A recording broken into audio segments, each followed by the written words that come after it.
Hi all. In this video, I will do a small expose of one of Australia's more prolific developers, racing game purists that spent 7 years in search of the ultimate powerslide feel, developing their own tech, betting it all on their will to create a game engine that could portray the fabulous feeling of throwing a car into a massive controlled slide.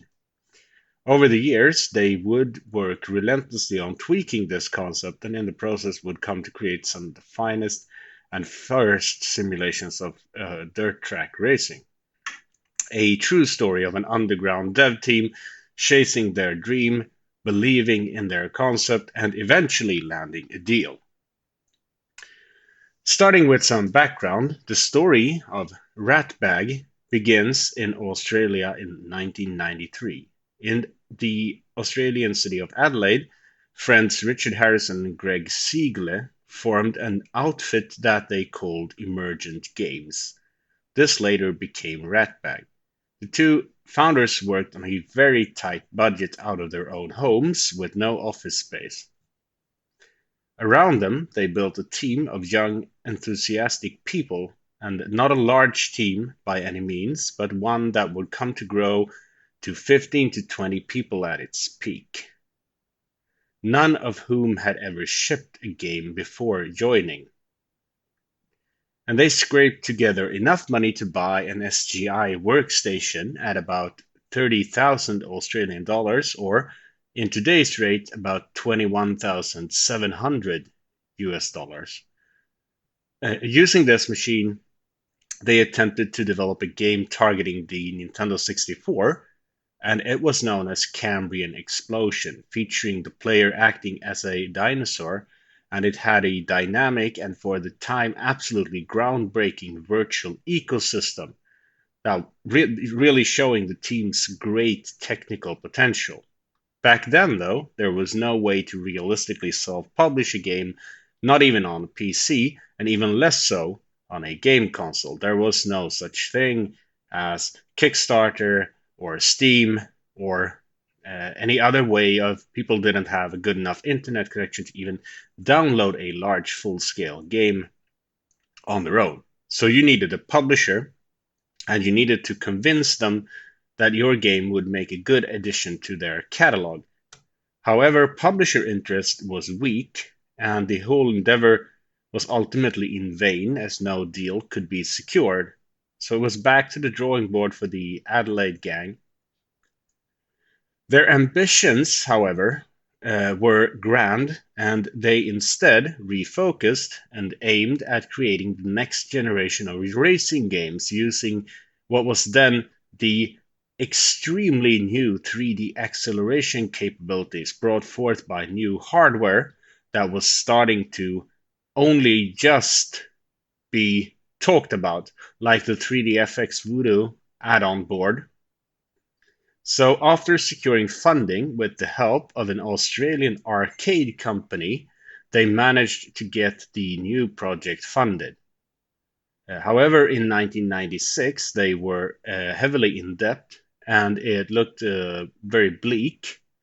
But a visit from a tech advisor of the funding company, however, helped ensure additional funds as he was very impressed by the tech that Ratbag had created, which was way ahead of most other software, especially in the visual department. After some US publisher interest, Ratbag decided to go all in and prepare a demo and book tickets for E3 in 1997, the big gaming conference, fly there and put everything on red, so to speak, only affording a 20 US dollar a night cheap motel room without even a phone for the entire conference after having paid for the booth and admission. So this was their knife's edge moment. If this had not succeeded, the company would probably have to fold.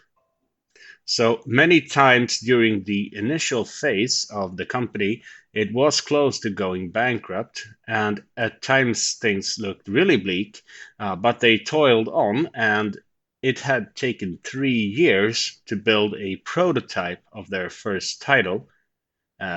which they intended to then show on that E3 conference to possible publishers.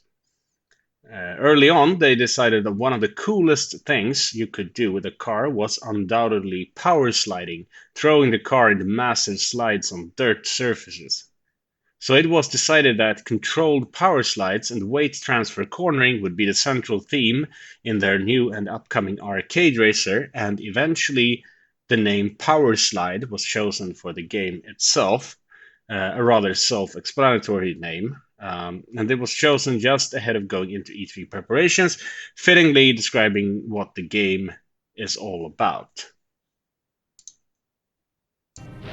This E3 demo that they had prepared surprisingly turned out to be a major success, and 3DFX Interactive would later come to use the Difference engine, which is the game engine tech of Ratbag, as a demo showcase of its 3DFX video card technology and the Glide API, as it produced fantastic accelerated graphics at 60 frames per second on even a modest machine such as a Pentium 166 MHz when running in glide mode. GT Interactive eventually secured the distribution and publishing rights, and the team from Adelaide had finally reached their dream. Their first commercial game, Powerslide, was released in 1998, immediately noticed for its visual prowess. The game also became a hit due to its slidey handling and great fun factor. It's an arcade racing game taking place in a post-apocalyptic landscape where weird stereotype drivers duke it out across sprawling dirt tracks littered with jumps and banked turns and ramps, and of course with ample opportunity to push your car into controlled and very long power slides. So it was fast, it was a gorgeous game, and sheer fun action racing, and thus it found itself bundled with 3D cards, as well as becoming an underground phenomenon amongst the 3DFX owners. So it was lauded as one of the best underdog racing games, even to this day. Also winning the IGN PC Racing Game of the Year award in 1998. It was a huge success for the small Australian company, and a game that still oozes style and is heaps of fun to play even today. The success of Powerslide led to the company being approached by American budget software label WizardWorks, who in turn had in their portfolio an idea from American megastore chain Walmart about developing a game about the American dirt track racing scene to be released in the store's chain's growing software library. So WizardWorks wanted to contract Ratbag for this development, and Ratbag in turn saw that this was an unpopulated niche of racing games that had great potential while being an almost one-to-one match for its handling and physics simulation as used in Powerslide. So they tweaked the Difference engine further and added real-life oval and figure-8 tracks, as well as cars inspired by real-life muscle cars and so-called late-model dirt racing machines. The team managed to hammer out a working game in just 5 months, and in 1999, Dirt Track Racing was released. This iteration of the tech was much more simulation focused, and tweaks to the handling and the possibility to affect various dynamic properties by setups to your car had been added. Arguably, Dirt Track Racing was the first real dirt track simulator on the market. The game was a huge success, and the initial run of 50,000 copies sold out completely within the first week, which was almost unheard of in the $20 priced premium budget range of software. So people loved the game in the US, and a great community formed on various forums online where dirt track fans gathered around the game.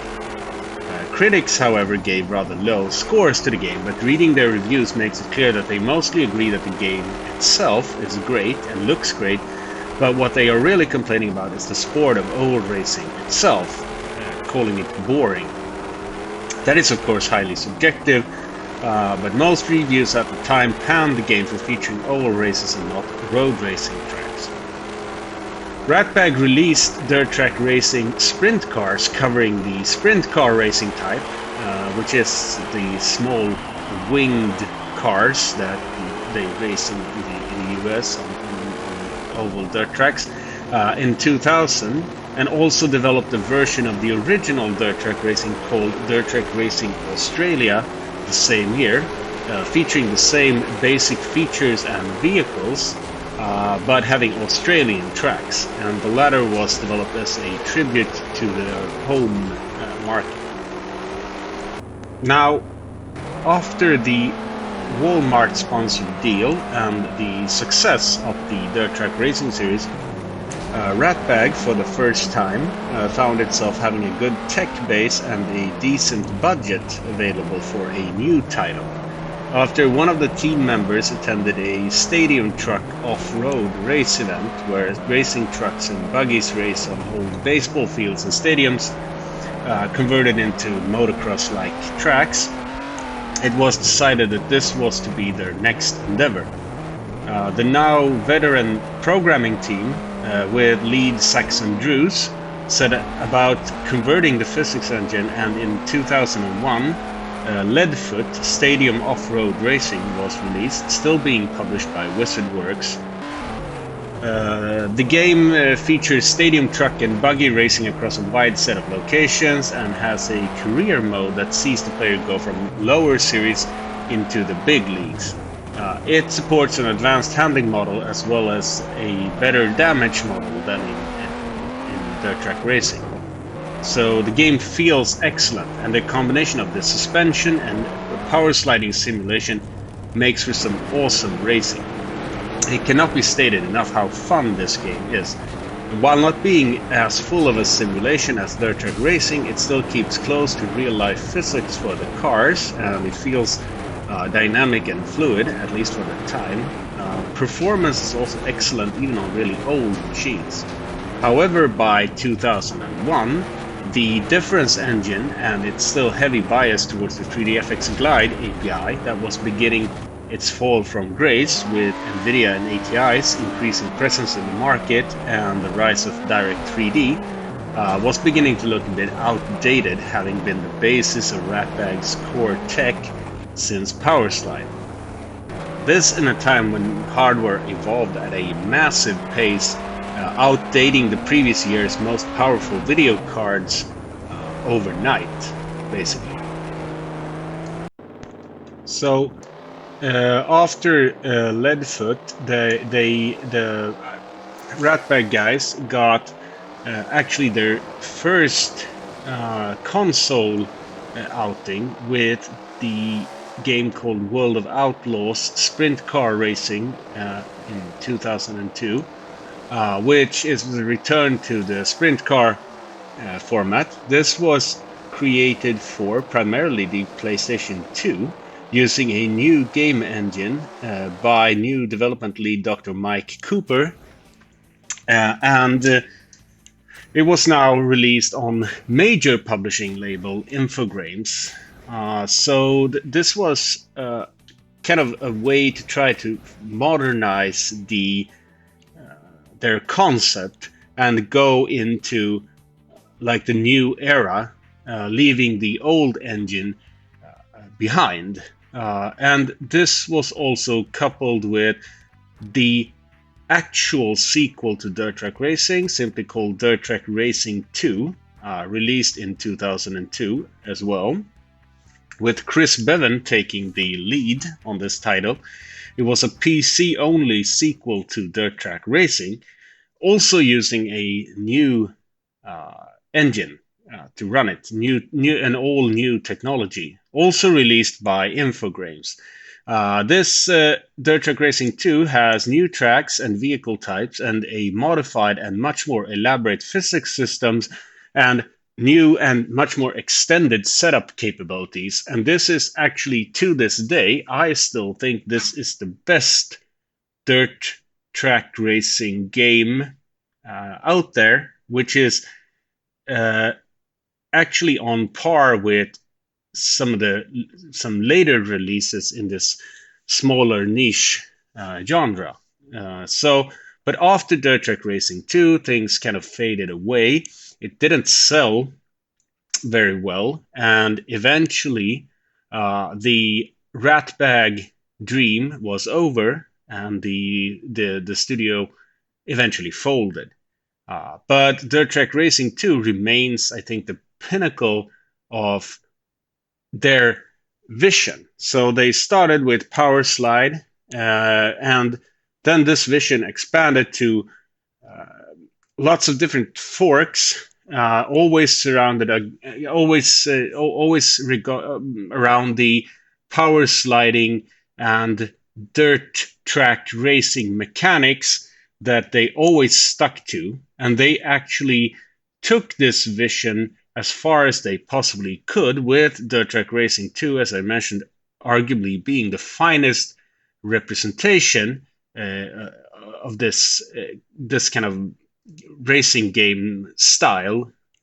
So, uh, a classic company that had a very interesting vision, and also one of the few Australian game developers which actually followed a dream and then actually made it onto an international scene, which makes it an interesting company uh, to to look at. So you should try some of their games. I would recommend Dirt Track Racing 2, and definitely Powerslide, because Powerslide is enormously fun. So is Leadfoot, if you can find it and get it to run, because it's notoriously tricky to get to run on any kind of modern system. For instance, it even dislikes Windows XP to a point. So you need something really old to run it, preferably with a 3DFX card. So that wraps up our little review of Ratbag, and I hope you enjoyed this small factoid.